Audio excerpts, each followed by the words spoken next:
دو کوڑی کی زندگی۔ میری نائٹ ڈیوٹی تھی۔ ایک جوان عورت کو اس کے لواحقین لے کر ایمرجنسی پہنچے۔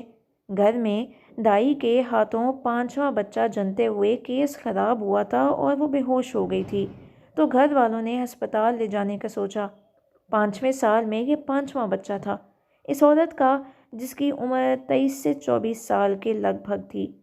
معائنہ کرتے ہی پتہ چلا کہ بچہ دانی پھٹ چکی ہے اور خون پیٹ میں بھر چکا ہے۔ آنکھوں کی پتلیاں پھیل چکی تھیں، جو یہ بتا رہی تھیں کہ اس ظالم معاشرے کے ظلم پر وہ رستے میں ہی جان کی بازی ہار گئی۔ اس کا چہرہ اس قدر حسین تھا اور اس پر کرب کے آثار اتنے نمایاں تھے کہ ہم سب ڈیوٹی پر موجود لوگ رو پڑے۔ اب لواحقین کو بتانے کی باری تھی۔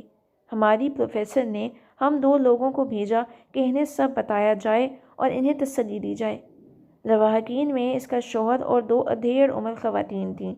اس کی موت کی خبر سنتے ہی اس کا شوہر دکھی ہو کر باہر نکل گیا اور ایک عورت غش کھا کر گر پڑی تو ہمیں معلوم ہوا یہ اس کی ماں تھی۔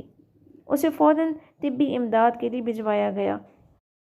دوسری عورت جو کہ اس کی ساس تھی، انہیں تسلی دیتے ہوئے ہمیں احساس ہوا کہ انہیں اس بچی کی موت سے زیادہ اس بات کی فکر تھی کہ اب ان بوڑھی ہڈیوں کے ساتھ ان چھوٹے چھوٹے بچوں کو سنبھالے گی کون اور کیسے۔ ہمیں کہنے لگی آپ لوگ میرے بیٹے کو کہیں کہ فوری طور پر شادی کر لے تاکہ بچے سنبھالنے والی آ جائے۔ میں نے لڑکی بھی دیکھ رکھی ہے۔ ہمارے پاس الفاظ نہیں تھے۔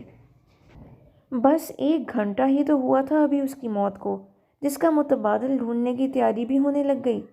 اس معاشرے کی یہ دور معیار دیمک کی طرح بہت سی زندگیوں کو نگل جاتی ہے۔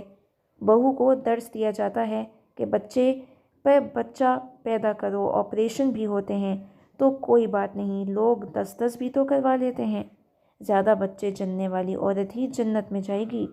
اور بیٹی کو درس دیا جاتا ہے کہ بہت ہے، ایک ہی بچہ، آپریشن ہوا ہے، کوئی مذاق تھوڑی۔ اس 5-6 سال تک اگلے بچے کا سوچنا بھی مت، کیونکہ بہو مر جائے تو فرق نہیں پڑتا، دوبارہ مل جاتی ہے، بدلی جا سکتی ہے، جان بھی چھوٹ جاتی ہے۔ بیٹی مر جائے تو دوبارہ نہیں ملتی، نہ بدلی جا سکتی ہے۔